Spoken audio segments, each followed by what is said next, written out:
ujitenge na ukatae kuendeshwa na nguvu za giza. Tajia hapo sasa ndio tunatajia namna unaweza kufanya kupata ushindi dhidi ya mamlaka za giza.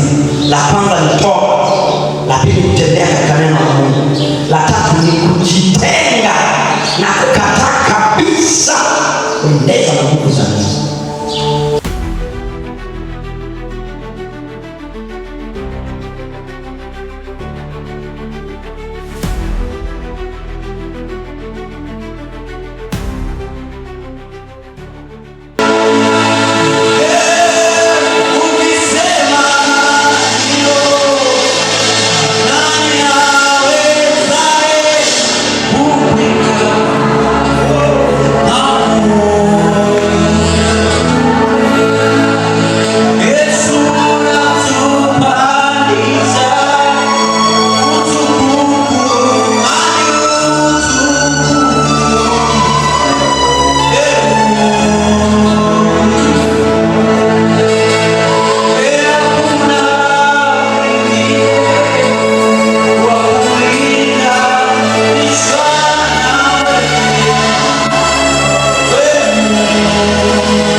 Baada ya hapo, wale viongozi mliopo tukae pamoja, tushauriane na kufika mwisho na hitimishaje sasa ule mchango wetu.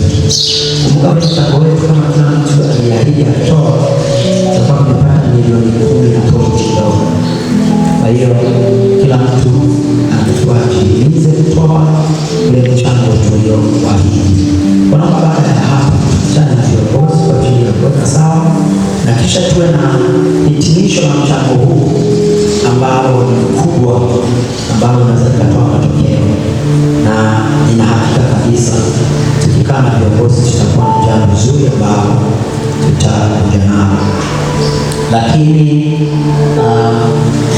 baada zetu kila siku zinaendelea toka mwezi wa kwanza na leo tuko mwezi wa 7 na ndio tulianza mwezi wa 7. Mungu amekuwa mwema kwamba kuna mtu toka mwezi wa kwanza umeanza mpaka leo hajamisi ibada hata moja kwa neema ya Bwana, na nataka kupongeza. Lakini kuna wengine angalau kwenye miezi 6 sasa iliisha yote. Kuna mwingine akiunganisha siku alizohudhuria anakuta siku angalau ana miezi hata 5. Unakiunganisha nafika miezi 5 kati ya miezi 6, na mwingine ana miezi 3 angalau nusu kati ya miezi 6, na mwingine hata mwezi mmoja kuunganisha siku alizohudhuria hana. Hii ni aibu kwa taifa, aibu kwa Mungu, ni aibu kwa kanisa. Yaani kwamba kwenye kanisa ambalo linaomba kila siku kwa kukutana, wewe ukiunganisha siku zote kukutana na wenzako hazifiki hata mwezi mmoja, ni aibu. Ninakuomba sasa leo kwamba tunapoanza huu mwezi, watu ibada zinabadilisha, ibada zinainua, ibada zinageuza, na kama kuna mambo yamekwama, unaona kama hayaendi, unapokuwa ni mwepesi kwa ibada, kujinyima kwa ajili ya ibada.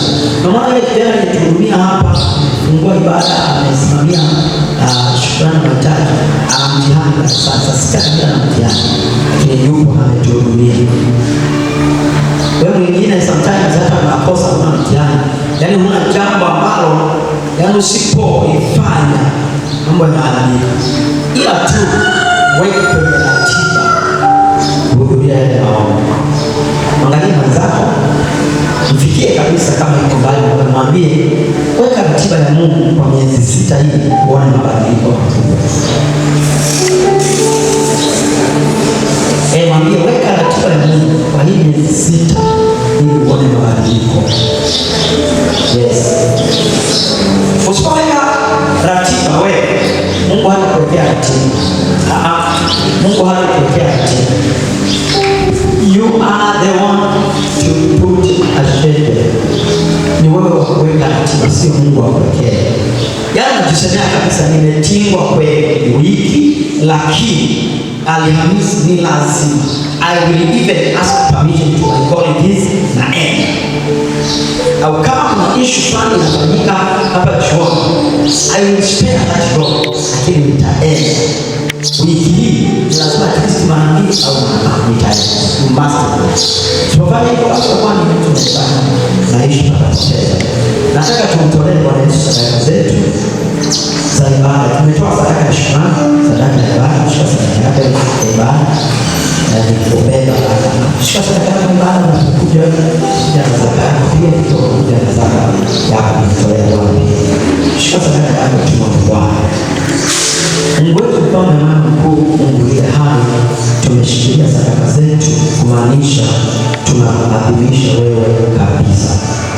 Baba, naomba kwamba sasa tunapoadhimisha wewe kwa njia ya sadaka zetu, mbariki kila mtu anayenyosha mkono wake kutolea kwa Yesu sadaka. Na imeandikwa mtu anayetoa sadaka unamuunganisha na utukufu wako. Ile dhamira ya sisi kutolea Yesu sadaka ninaomba ikatimie kwa jina la Yesu Kristo wa Nazareti. Tuunganishwe na utukufu wako, tuunganishwe na neema iliyo katika uweza wako. Ni katika jina la Yesu ninaomba. Amen. Tuanze na viongozi. Watu wa Mungu, watu wametekwa, wamenaswa katika mashimo, wamenaswa gerezani. Sio jambo jepesi, watu wa Mungu. Mtu anasafiri, anaenda kwa mpenzi, ananyanyuka kwa akili mama, anaenda kwa mpenzi au kaka. Wanafika pale, wanavua nguo zote. Sio ishu nyepesi, unless kuna ufadhili wa ziada, kuna nguvu ya ziada. Dhambi isitawale wewe katika jina la Yesu. Nimesema wewe dhambi isitawale. Na utashindaje? Kwa hiyo pointi ya kwanza ya dhambi, unashindaje? Biblia inasema hivi, Wagalatia sura yake ya 5 mstari wa 19, lakini matendo ya mwili ni dhahiri, ndiyo haya: uasherati, uovu, ulevi, kiburi, masengenyo, migogoro. Biblia inaeleza matendo ya mwili pale: chuki, hasira, nini inaeleza pale. Lakini anasema tunda la Roho ni upendo fulani. Ili ushinde yote haya, amua kuwa mtu wa rohoni. Maanisha kabisa kuwa ili sikubali kuwa mtu wa kawaida, nataka niwe mtu wa rohoni, nimshinde adui na kazi zake zote. Nataka kumfuata Yesu kwa Bwana na Mwokozi. Hii hapa, amua kabisa, jisemee, this I cannot attempt, and this one I can't, this one again I cannot refuse.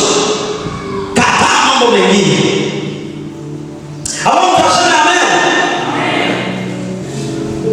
Dhambi za siri zikatae. Dhambi za wazi zikatae. Biblia inasema, mwanangu, mwenye dhambi atakushawishi, nawe usikubali.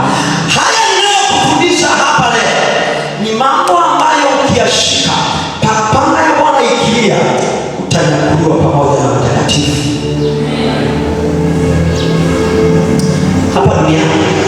the place that we live just temporarily. Hili eneo la duniani tunaishi pamoja, na tungejua, tungewekeza akili zetu kumtumikia Mungu, tungewekeza akili zetu kwa Yesu, tungewekeza akili zetu, mali zetu, na wetu, na nafasi zetu, tungewekeza kwa Mungu aliye hai. Kuanzia ujanani mpaka tunakuwa wakubwa, tungewekeza kwa moyo, kwa nguvu, kujiwekeza kwa Bwana. Because tunaishi maisha ambayo ni temporary duniani. Hebu waza, mtakuwa na nguvu. Biblia imesema mhubiri na nani, Zaburi, baada ya kuona Daudi kwenye uchovu wake, alifika wakati akasema mtu akiwa na nguvu, maana aliyezaliwa na mwanamke siku zake si nyingi, ataishi miaka 70, ila akiwa na nguvu 80. Ndio Daudi. Ingawa Mungu mwenyewe kwa kinywa chake baada ya gharika kutamka yeye Mwanzo sura 6 kuanzia 3 alisema mwanadamu aliyezaliwa na mwanamke ataishi miaka 120. Kinywa cha Bwana kilisema 120. Haya, umeishi basi miaka 120. Huko unapoenda baada ya kutoka kwenye hayo maisha ya miaka 120, utaishi miaka mingapi? It is an endless life. Ni maisha yanayoendelea na kuendelea na kuendelea. Umejitengenezaje wewe leo? Hayo maisha unayoishi yanamfuta Kristo? Yanakupa milele wewe? Sasa nguvu za giza zinapogundua huyu mtu anatenda dhambi za siri au za wazi, ana matendo ya mwili zaidi kuliko ya roho, zinapata fursa. Maisha ya dhambi ni fursa kwa matendo, ni fursa kwa nguvu za giza. Narudia, maisha ya dhambi ni fursa kwa nguvu za giza. Bwana atusaidie sana. Jamani, Bwana Yesu na atusaidie sana. Tena Bwana Yesu atusaidie sana. Kataa maisha ya dhambi Bwana. Kataa kabisa. Sasa tabia ya dhambi.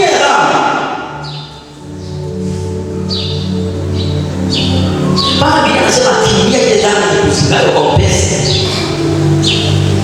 Biblia inasema tupige mbio kwa sababu itakeleza mashindano yaliyokuwa mbele yetu. Tukikimbia dhambi ile usigawe kwa upesi, tukikimbia. Ni kwenye Waebrania bila shaka. Bwana asifiwe sana. Waebrania sura ya 12, soma hiyo unaweza kuiona. Tabia ya pili inayofuta nguvu za giza kushambulia, tabia ya hofu na mashaka. Tabia ya hofu na mashaka. Warumi 8:15 Biblia inasema hatukuwekewa roho ya utumwa iletayo hofu, bali roho ya nguvu. Hatukuwekewa roho ya utumwa. Sasa anytime utakapoanza kujisikia hofu na mashaka vinajaa ndani yako, kuna mahali adui ametengeneza utumwa, amekutupia roho ya utumwa. Utaanza kuona kuna mambo yako hayaendi sawa sawa. Kwa sababu gani? Mtego umekamata. Mtego umekamata wa shetani. Shetani na mawakala wake, majeshi wale ni kutajwa kwa giza, wenye mamlaka, majeshi ya pepo wabaya katika ulimwengu wa roho, wafalme. Hawa wanafanya kazi kwa kutengeneza utumwa. Wanatengeneza utumwa fulani hivi, halafu wanaanza kuogopa. Wanakukamatia kwenye nembo fulani, wanakutaka kwenye nembo fulani, na watakubahatisha, wanataka wakuburuze. Adui hana huruma. Narudia ndugu wananchi, adui hana huruma. Angalia mwenzako, mwambie adui hana huruma. Mwambie tena kwa sauti, adui hana huruma. Sasa hofu na mashaka ni shambulizi la adui kabisa kwenye maisha ya mtu. Hofu na mashaka shambulizi la adui kwenye maisha yetu. Yaani adui anamshambulia mtu kwa kumchukua kwa mtumwa, halafu anamtia roho ya hofu, anamtia roho ya mashaka, anaanza kutembea katika hofu, anaanza kutembea katika mashaka. Mimi najua kama hofu, woga vimekuwa grade kwenye standard ya dhambi kabisa na wenyewe. Biblia kwenye Ufunuo anasemaje? Waongo wote, waabudu sanamu, waoga wote, watu waoga wenye hofu ndani yao na waabudu sanamu. Eti mtu anayeogopa amewekwa pamoja na waabudu sanamu, amewekwa pamoja na wazinzi, amewekwa na wachawi na walevi. Mimi nasema sehemu yao ni katika ziwa. Unajua kwa nini katika ziwa la Karama? Unajua kwa nini? Kwa sababu yeyote ambaye anapata hofu na mashaka, kuna sehemu fulani penye eneo fulani kuna utumwa. Mimi nasema Warumi 8:15, hatukuwekewa roho ya utumwa iletayo hofu. Yaani kuchua na mtego wa utumwa ambao adui ameutengeneza kwa mtu, utamwona mtu anaanza kuwa na hofu, anaanza kuwa na mashaka. Na shetani sasa kwake huo ni mlango wa kumshikilia mtu. Haya mambo mtu akiwa nayo, hata tungeomba namna gani, pepo inatoka inarudi tena, pepo inatoka inarudi tena, pepo inatoka inarudi tena. Kwa nini? Ana roho ya utumwa iliyomwekea ndani yake hofu na mashaka. So namba 1 ni dhambi zile za siri ambazo tunazifanya siri, ziache. Namba 2, hofu na mashaka. Kuondoe kwenye hofu na mashaka katika jina la Yesu. Na mchana wa leo usiendelee kutembea katika hofu na mashaka. Hofu na mashaka ni spirit of captivity, ni roho ya utumwa kabisa. Sasa Yesu alituchukua katika roho pamoja naye, akatufufua pamoja naye, akatuketisha juu zaidi, juu ya utumwa, juu ya usultani wote, juu ya mamlaka zote za dunia, na juu ya kila jina litajwalo. Kwa kila mamlaka ambayo itakuwa ifanye wewe kuogopa, hiyo mamlaka ambayo itakuwa kufanya uogope wewe, ishindamishe na kile Yesu alichofanya. Maana inasema akatufufua pamoja naye. Kwa sura ya 2, sura ya 6 mstari wa 2 pale, na sura ya 1 tena na sura ya 2. Hiyo sura zote zote katika maandiko inasema akatufufua pamoja naye, akatupandisha, akatuketisha pamoja naye juu sana, juu ya falme, juu ya mamlaka, juu ya mapepo mabaya, juu ya usultani, juu ya utumwa. Amekuweka juu sana. Ukae juu sasa katika jina la Yesu. Ukae juu. Sasa kama Yesu alitufufua pamoja naye, akatupandisha pamoja naye, akatuketisha juu sana. Akatuketisha juu ya nini? Juu ya falme zote za giza. Akatuketisha juu ya utumwa, akatuketisha juu ya mamlaka zote, akatuketisha juu ya uchawi, upanga, kila jambo. Biblia inasema, inaendelea kusema, na juu ya kila jina litajwalo. Maana yake kama ni jina la ugonjwa fulani, malaria, tuko juu. Ugonjwa kila namna tu, imani una jina. Kansa, tuko juu ya kansa.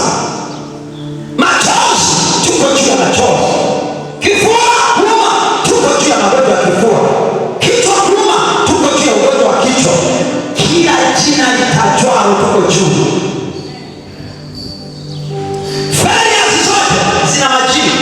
Tuko juu zile fedha. Mipaka yote ina majina.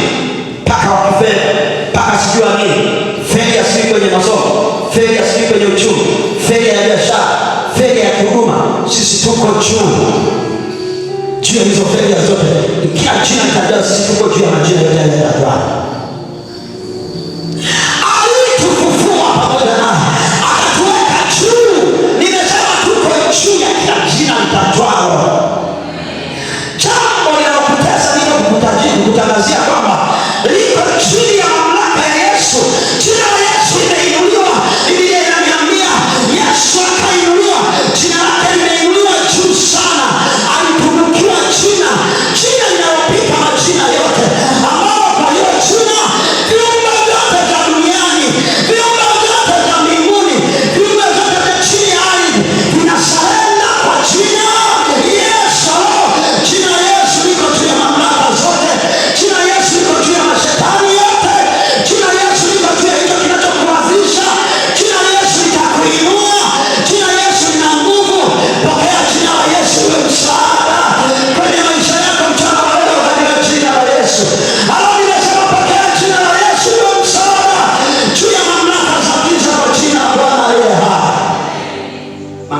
tuliopewa na Bwana. Kwenye Luka sura ya 10 mstari wa 19, Biblia inasema nimewapa amri ya kukanyaga nyoka na nge. Maana yake kuna nyoka ni shetani, mwakilishi wa shetani. Chochote kinachowakilisha shetani tumepewa mamlaka ya kukanyaga. Hebu sema nakanyaga kwa jina la Yesu. Kila chochote kilicho juu ambacho kinawakilisha nguvu za giza, hebu sema nakanyaga kwa jina la Yesu.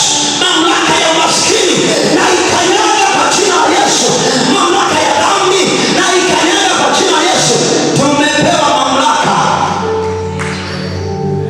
Ni wewe uliyepewa, sio mnyama anayeishi Serengeti. Ni wewe uliyepewa mamlaka ya Bwana. Anatembea kama mwenye mamlaka leo. Leo anatembea kama mwenye mamlaka. Yale machozi yaliyoandaliwa kwa ajili yangu, mimi sitalia machozi kwa damu ya mwana kondoo. Zile damu zilizoandaliwa kwa ajili yangu, mimi sitazihisi zila kutembea katika hizo.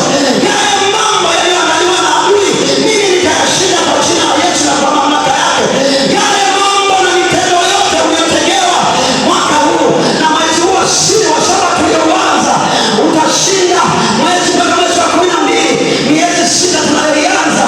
Bwana atakupigania na wewe utanyamaza kimya kwa jina la Yesu. Nataka kumwambia mtu hapa kwamba tuna miezi 6 iliyokamilika ambayo Bwana anasema katika miezi 6 hiyo nimekupa mamlaka na amri ya kukanyaga chochote kitakachoinuka kwako kinyume na Yesu. Yesu amekupa mamlaka ukanyage. Mwezi wa 7 kanyaga, mwezi wa 8 kanyaga, mwezi wa 9 kanyaga, mwezi wa 10 kanyaga mamlaka za giza, mwezi wa 11 kanyaga, mwezi wa 12 ambayo tunakumbukwa na Bwana, ingia 2027 kwa ushindi katika jina la Yesu. Haleluya kwa Bwana Yesu aliye hai. Watu wa Mungu tumepewa na Bwana. Sasa jambo la pili ni roho ya hofu. Tunaogopana tu, maswala ya kuogopa. Unapoogopa, Biblia inasema kwamba aogopacho mtu asiye haki ndicho kitakachomdhuru. Anachokiogopa mtu asiye haki, maana yake ni asiye haki tu anayepaswa kutembea katika hofu na mshaka. Ni asiye haki tu peke yake, sio wewe. Mwangalie mwenzako, mwambie hata kama unajisikia kama wewe una haki, ili mradi umempokea Yesu, dhambi zako zimesamehewa na zimefutwa. Wewe ni mwenye haki katika damu ya Yesu kwa jina la Yesu. Piga kelele kwa Bwana Yesu, Messiah, mseme haleluya. Ibilisi ana huruma kama simba, akitafuta mtu ammeze. Yaani Ibilisi, Petro wa kwanza sura ya 5 sema ngapi? Unanisaidia? Petro wa kwanza nani Petro wa kwanza sura ya 5 mstari wa 8. Biblia inasema Ibilisi ana huruma kama simba, akitafuta mtu ameze. Sasa huyu anaye huruma kama anatafuta zunguka na plan. Tukishindwa na hii jamaa isiyo na plan inalozunguka tu aimless, tutakuwa wahofu. Anatafuta mtu ameze.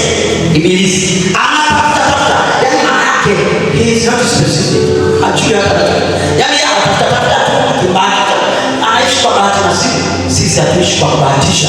Tunaamini katika Bwana, si kwamba tunaenda kwa kuona, bali tunaenda kwa imani, na imani yetu katika Bwana ni halisi, inazaa matunda. Tunaamini katika ushindi kwa mamlaka ya jina la Yesu. Tunaamini katika ushindi kwa mamlaka ya jina la Yesu. Kwa hiyo tuna ushindi, sisi tu washindi na zaidi ya kushinda katika yeye. Sitaogopa mwanadamu atanitenda nini, jeshi litapojipanga kupigana nami, moyo wangu hautaogopa. Vita vitapotokea, hata hapo nitatumaini. Nalimngoja Bwana kwa saburi, akaninamia, akasikia kilio changu, akanipandisha kutoka shimo la uharibifu penye udongo wa utelezi, akaisimamisha miguu yangu mwambani, akaziimarisha hatua zangu. Uimarishwe na Bwana katika jina la Yesu. Natangaza mtu hapa aimarishwe na Bwana katika jina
yake ndani yako, na nguvu za giza kukaa ndani yako. Tabia ya tatu, tabia ya asili. Kwa mwingine anaweza kama ameacha dhambi, ndio hana hofu na mashaka, lakini bado ana tabia za asili. Mnasikia tabia za asili: chuki, hasira, ugomvi. Yaani kuna mtu tabia wizi, udokozi, kusengenya, tabia za asili. Watu tabia za asili zimuondoke mtu, zimache mtu. Ili tabia za asili zimache mtu, anahitaji vitu viwili vikubwa. Ili tabia za kawaida za asili zimache mtu, anahitaji kitu cha kwanza, ujazo wa Roho Mtakatifu ndani yake. Kujaa. Unajua Roho Mtakatifu ndani ya watu anaweza kaingia kwa kipimo fulani. Anaweza kaingia ndani yako nusu, akaingia robo tatu, akakuingia mzima. Sasa akikuingia mzima tunasema umejaa Roho Mtakatifu. Lakini akikuingia mzima, alafu na wewe ukaingia ndani yako, overflow, alafu ukadumbukia, tunasema umebatizwa. Wengi wamejaa na wakabatizwa, halafu hawana ule mwendelezo wa kuendelea kujaa na kubatizwa kila wakati. Hawana.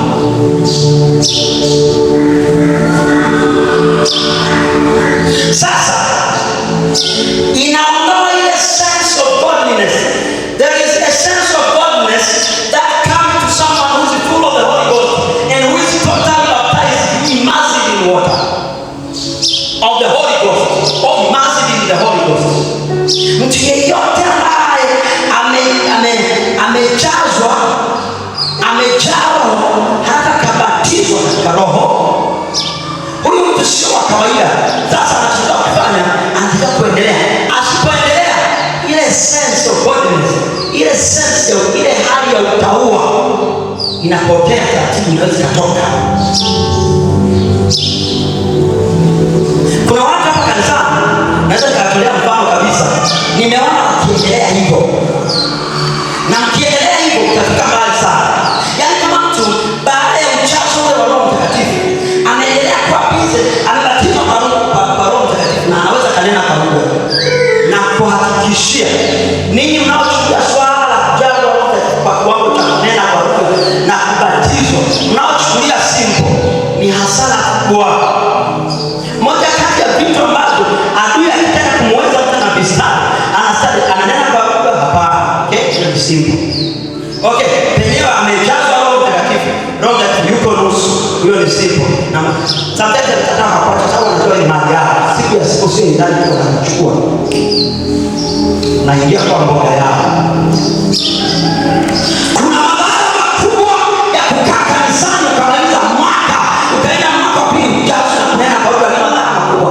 Tafuta tafsiri yake ni kwamba huna shauku na Mungu. Yaani kiu yako na Mungu ni ndogo mno. Mwenye kiu na Mungu utakuta anajidhiki, anamtafuta Mungu na yeye basi aweze kujazwa kwa nguvu za Mungu. Kujazwa ni ile mtu anakuwa shauku. Yaani mtu anaomba mtu aliyejazwa Roho Mtakatifu, unasikia kama mguso, kama nywele fulani zinakusisimka, huyo amejazwa. Lakini aliyebatizwa utasikia ana float, ananena kwa lugha mpya. Unamsikia jamaa ananena kwa lugha mpya, inanena kwa lugha, jamaa inanena kwa lugha, ile imebatizwa. Sasa hii jamaa imebatizwa, likaendelea, mimi nakwambia, hata umechoka huko nyumbani kwako, halafu kanena kwa lugha dakika 5, ukafunga tu mchukana na ukanena dakika 5, mashetani wakija usiku huo, mita 100 wanakuona.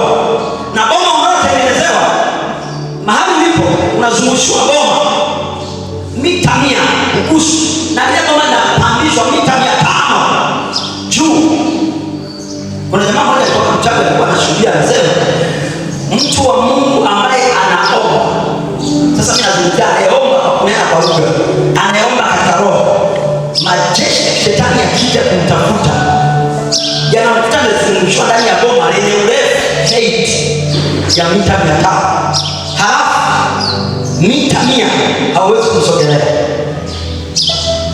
Yaani mtu hakamatiki, amelindwa, amezungushiwa ulinzi kwa sababu ya ile nguvu iliyo ndani yake. Na hebu kwanza, kama 100 mita unaweza kukaa eneo lile kiasi kwa wachawi hawezi kusogea, kumbe utakuwa na ability ya kusechua mpaka majirani zako. Yaani wewe kama majirani wanapoa, ukiingia kwenye gari abiria wote wamesalimika kwa ajili yako. Lakini hii isisitaki kwa sababu ni uno sasa. Ipage mtana yekielewa. Sasa tabia za asili ni zipi nimesema? Wagalatia ile sura ya 5 mstari wa 19. Matendo ya mwili na hii ndio haya: uasherati, ugomvi, ulevi, kiburi, migogoro, ufisadi, chuki, hasira. Haya ni matendo ya mwili.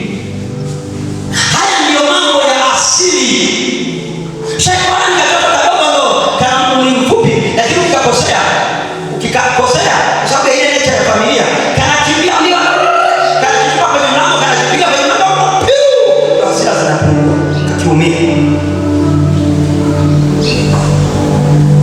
Ni asili. Baada ya kuokoka tunavaa utu mpya, tunaufunika utu wa kale. Na Biblia inasema Wakorintho wa pili sura ya 5 mstari wa 17. Wakorintho wa pili sura ya 5 mstari wa 17. Biblia inasema tumekuwa viumbe vipya, ya kale yamepita, tazama yamekuwa mapya. So mara baada ya sisi kumpokea Yesu, tunaondoa ule utu wa kale. Na shangaa eti wewe hasira zako ziuliza kwa nini unaokoka, ndio hizo mpaka leo wewe una roho wa Bwana.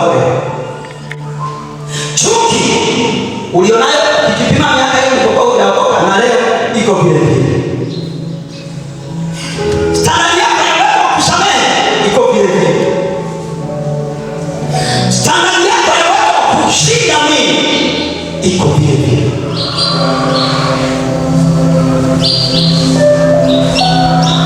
Sasa wewe maisha hayo ni tabia, yaani tabia za asili ni tabia zenye uwezo wa kuvutia nguvu za giza. Tunatokaje hapo? Muulize mtu mwenzako hapo, tunatokaje hapo mtu wa Mungu?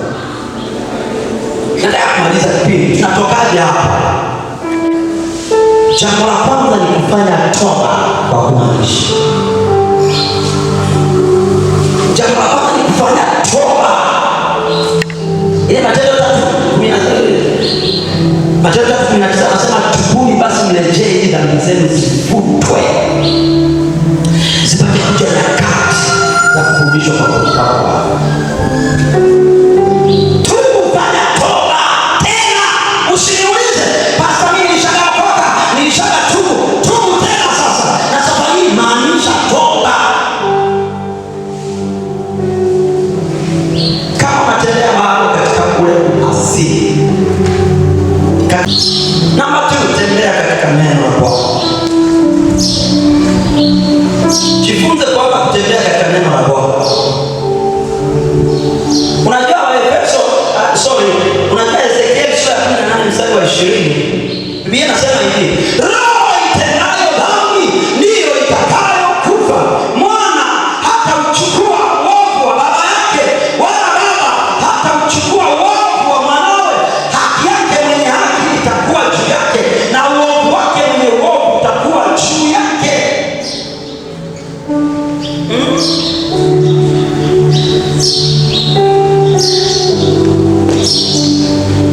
Neno la Mungu linachosema haliwezi, you cannot edit this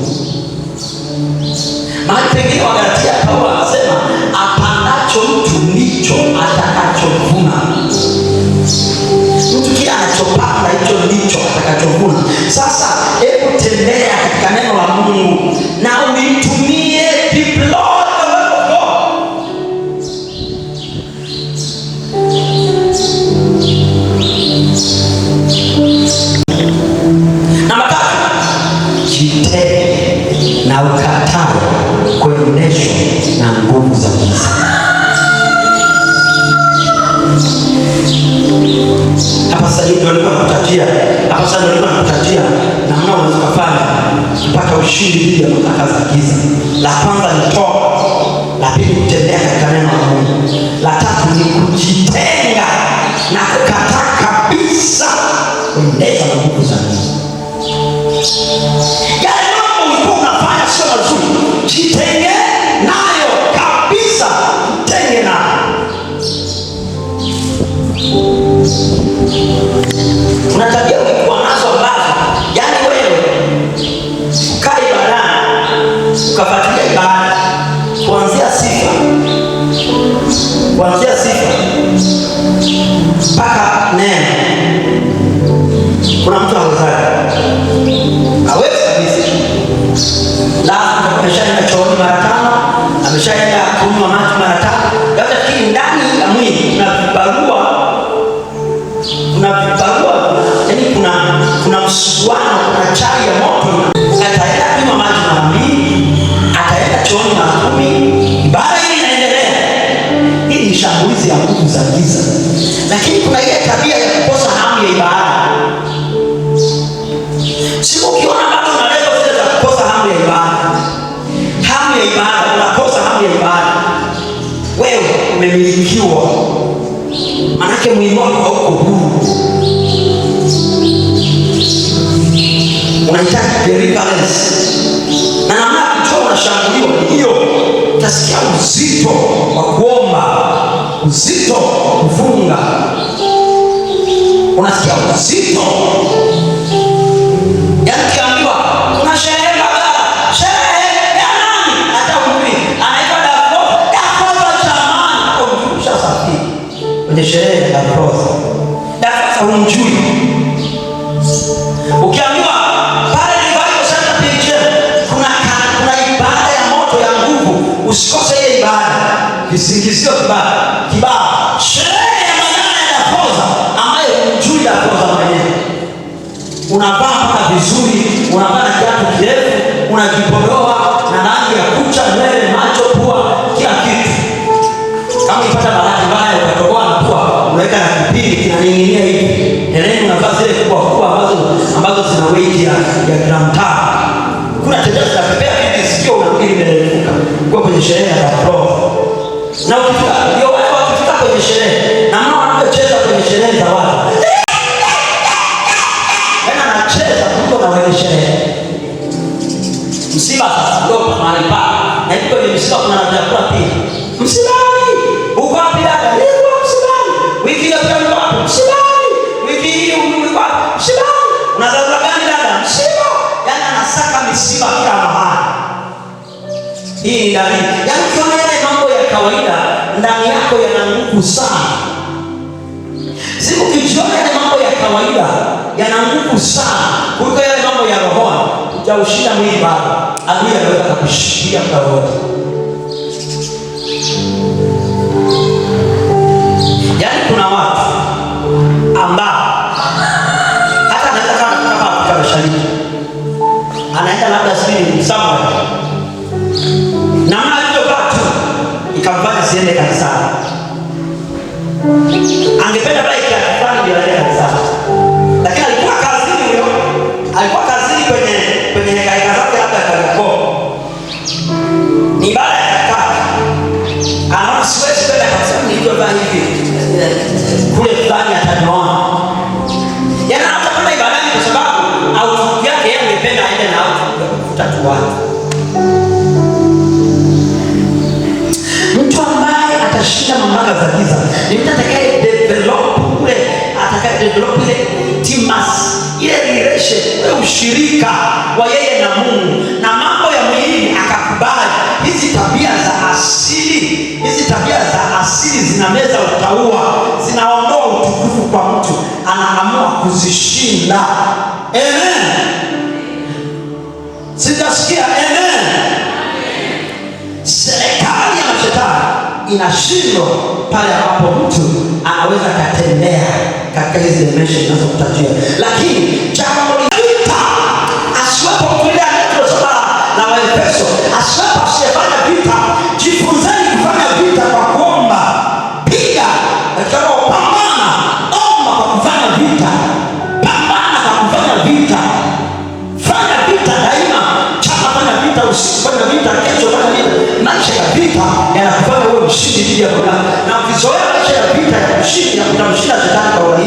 na unamshinda kimteremko, maisha ya vita.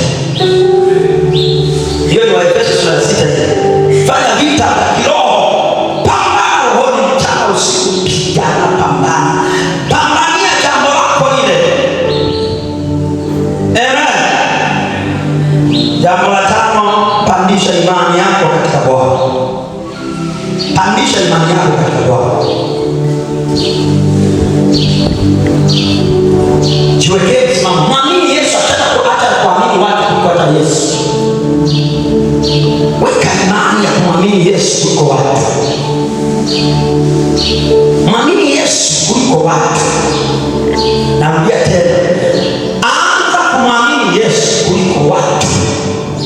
Macho yako yakiinuliwa kuangalia watu, maisha yako yanaelekea kwa watu. Macho yako ukiinua kumwangalia Yesu, maisha yako yanaelekea Yesu. Pambana kumwangalia Yesu. Jambo la mwisho, milikishe Yesu maisha yako. Milikishe Yesu watoto wako.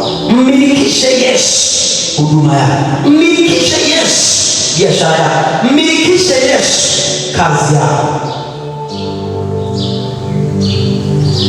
Kazi yangu nikisha nami naomba kutokuwa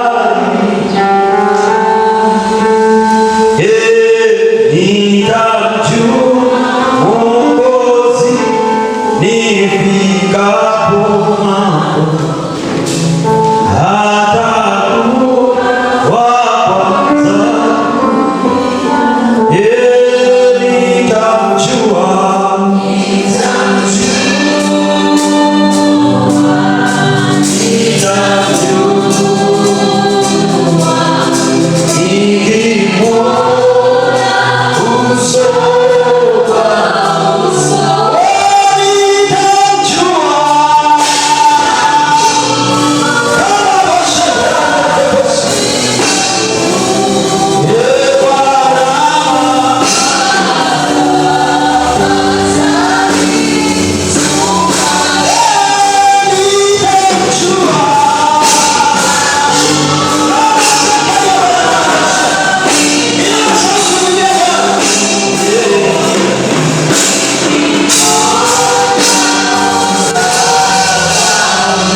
Nguvu za giza ni pamoja na dhambi za sirini na dhambi za wazi, ni pamoja na hofu na mashaka, ni pamoja na tabia za asili. Alafu unagundua kwamba kuna mambo fulani kwenye maisha yako yanayotokana na dhambi za asili. Kuna aina fulani ya maisha ya dhambi pia za asili la unaishi. Ukijipima unaona kabisa ndani yako kuna roho ya hofu, mashaka. Ukijipima, ukijitafakari, unaona kabisa wewe kwenye maisha yako toka umeokoka kuna tabia fulani zilishaka kushinda. Njoo hapa mbele mimi nikuombe. Njoo hapa mbele mimi nikutamkie neno la Bwana. Njoo hapa mbele, pita kabisa kwa ushindi. Na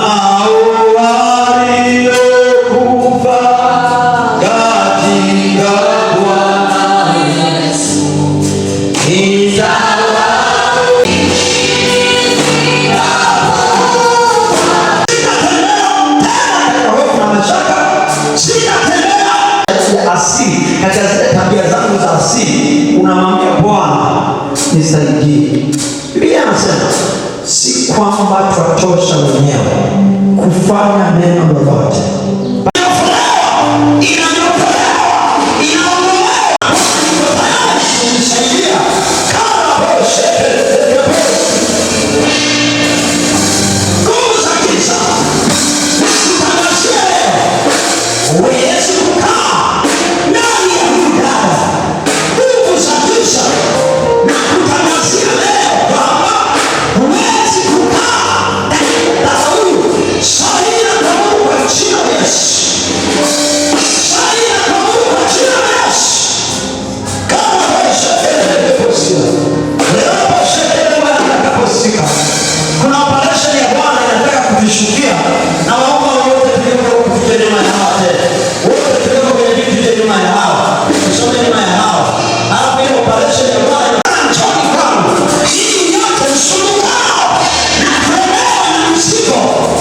sahihi. Sasa dada anafunguliwa kabisa, na hii mamlaka haitamtesa tena.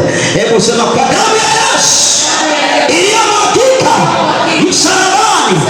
Dada, inua mikono yako juu hivi, inua mikono yako mwenyewe juu kusalia. Damu ya Yesu inapita, damu ya Yesu inapita. Mwachie, achia mkono, mwachie kabisa. Damu ya Yesu inapita kumfungua huyu dada. Radekeposhekeremosia, raposhekeremoyandakaposia. Mamlaka ya nguvu za giza zilizotesa maisha yako kutokea kwenye ukoo. Yesu yangu pale. Wewe unaweza tena. Wewe huwezi kumtesa tena. Nasema wewe huwezi kumtesa tena. Nasema wewe huwezi kumtesa tena. Nasema wewe huna kibali kwake tena. Nasema wewe huwezi kukandani yake tena. Sahihi natangaza moto ukuteketeze kila mahali ulipokaa, kila mahali ulipokaa, kila mahali ulipokaa, na njia iliyokuleta, na njia iliyokuleta, na teketeza, na teketeza, na washa moto. Imeandikwa Mungu ni moto ulao, Mungu ni moto ulao, na teketeza. Mungu ni moto ulao, moto ulao, moto ulao. Ayateketea, ayateketea. Mwachie tu, mwachie tu, usimshike. Teketea, teketea, na kuanzia leo teketea, na kuteketeza kwa moto wa Bwana, na kuteketeza kwa moto wa Bwana, na kuteketeza kwa moto wa Bwana. Huwezi kuendelea kutulia ndani yake, iwe ni kichwani, kifuani, kwenye mifupa, mwilini mwake. Sio mahali pako, sio mahali pako. Nimekwambia sio mahali pako. Nasema na wewe sio mahali pako. Nasema na wewe sio mahali pako. Nasema na wewe sio mahali pako. Kule ulikotoka, kule ulikotoka ndiko hapa urudi na kushambulia wale kule ulikotoka. Haya, tembea, haya, tembea, haya, tembea. Yale maagano yaliyofanyika, funga kutoka kwenye chane lile. Hebu kabisa sema kwa jina la Yesu, nguvu za giza zilizomfunga huyu dada kutokea kwenye kile chanzo, kutokea kwenye kile chanzo, kiwe cha kifamilia, kiwe cha kiukoo, kiwe cha kimazingira, mikataba na maagano, kafara na kila sadaka zilizotolewa kumfunga leo, na waamuru ushindi dhidi ya mamlaka za giza, dhidi ya nguvu za giza juu ya maisha yake. Katika jina la Yesu natangaza neema, natangaza neema, natangaza neema, natangaza neema. Pokea neema kwa jina la Yesu. Sasa ninaamuru moto wa Bwana, naamuru moto wa Bwana, ninaamuru moto wa Bwana, ninaamuru moto wa Bwana. Nashangaa Yesu, asante kwa nisaidie.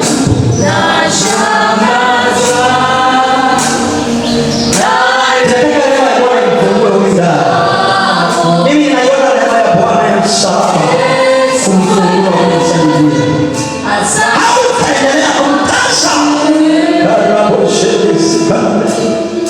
ndani yako, ile nguvu iliyosalia ndani yako ninaiamuru ikuachie kwa neema ya Bwana. Ninyi vipi?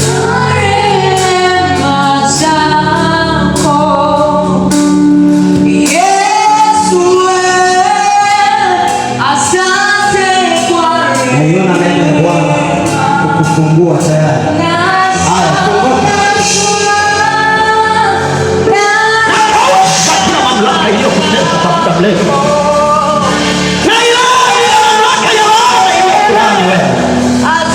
Katika jina la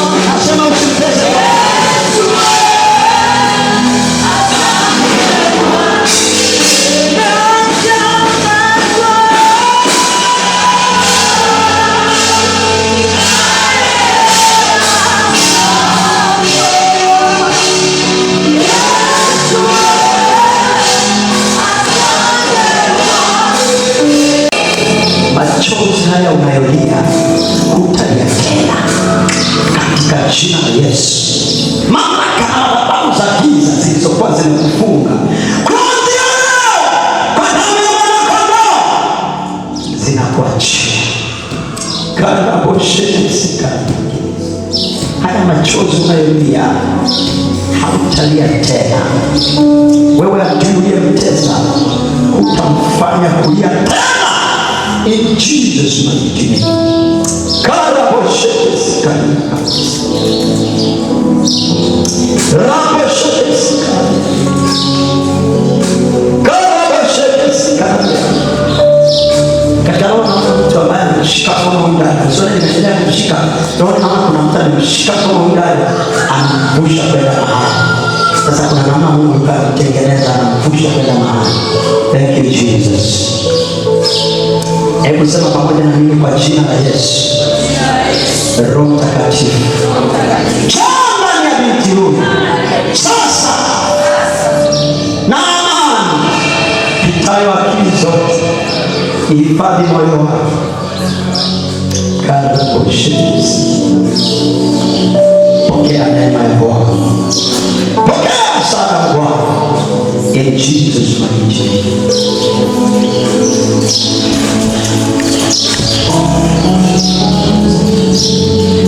Thank you Jesus. Bwana anayewatoa watu wako upo na utaendelea kwako. Na kuangaza kwa jina la Yesu. Na shangazwa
inua mikono yako juu, sema kwa jina la Yesu.